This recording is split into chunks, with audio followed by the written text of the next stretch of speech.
We are back for a quilting week, and so it's time to figure out what we're gonna do with this Curio quilt, and the answer is, I don't know. So obviously by the end of this video, we'll figure out what's gonna happen. But in the meantime, I don't know what I'm gonna do. So obviously I'll have some time to think as I'm pinning and basting and getting my backing all ready to figure out how I'm gonna quilt this, what color thread I'm gonna quilt it with. I think either, I mean, there's three main colors in here. There's purple, there's blue, and like the pink. I thought I was gonna go with pink for the back, but none of the colors were just right. So I figured, what the heck? I'll just do whatever I find that's one of these close colors. So I'm gonna do a purple backing, and it kind of matches in here.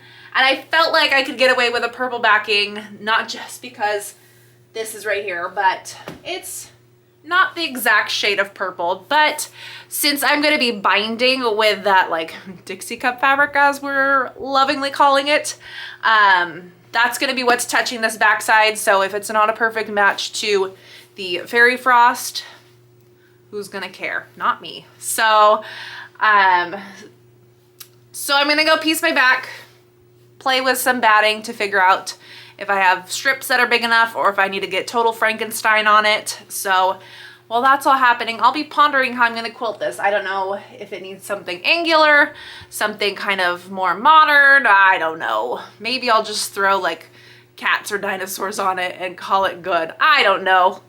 We'll see what happens together. So let's go over to the long arm.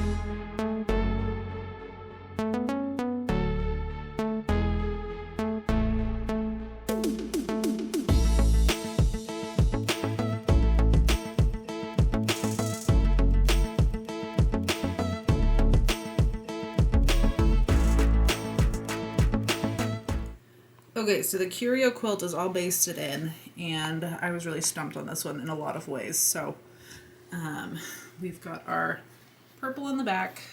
It's a similar shade, but not exact, but we've already been there. I've got my zigzag piece batting. I actually found two pieces that were big enough. I didn't have to go too wild. So those were pretty solid options. So as far as thread goes, on the back, I have like an amethyst purple.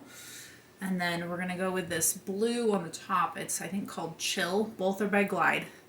And then I was really stumped when it came to the quilting. So I think I'm going to just go with these. It's called Diagonal Plaid Hexies. I think it's really going to emulate this shape the best I can. So I didn't want to go too frilly or too, I don't know, too much one way or the other. So we're going to see how that turns out. I think that's the best option, so let's make some quilty magic happen.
here's a look at that hexagon design with the blue thread on the front and that purple on the back. I think that was probably my best option for this particular quilt, because with this, I thought about doing the tropical leaves, but I feel like that might have been too much going on. So I feel like this adds a little bit of texture.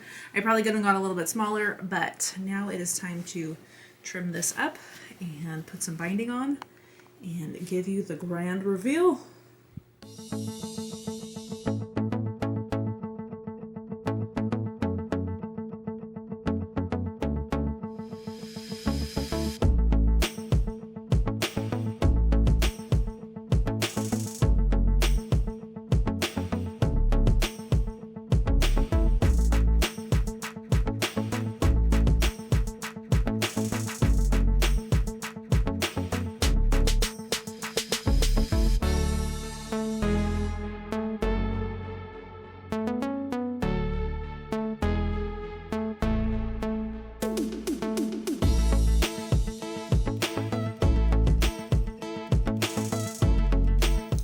And now it is time to wrap up and review the Curio quilt and how it turned out in the end. And overall, I'm pretty well pleased with it. It's, as you can tell, I'm finding that I didn't think my vibe, well, I guess I kind of did with my bright colored hair. I didn't expect my quilting vibe to take a very strong, bold, bright colored path, but I'm finding that the more saturated colors are what I'm more drawn to, which at the same time, I'm also not surprised. Like, I see those baby quilts that are done in like earthy tones and that kind of thing, that I am interested in them, but I don't necessarily sew and purchase in those vibes, like the terracottas and that kind of stuff, but I like them. And this was definitely not, well, I guess it was kind of 8-year-old, 7-year-old Emily vibes if this is what I chose to make a coordinated outfit out of. But in quilty terms, it's a vibe. It's not specifically my vibe, but it's going to be someone's vibe.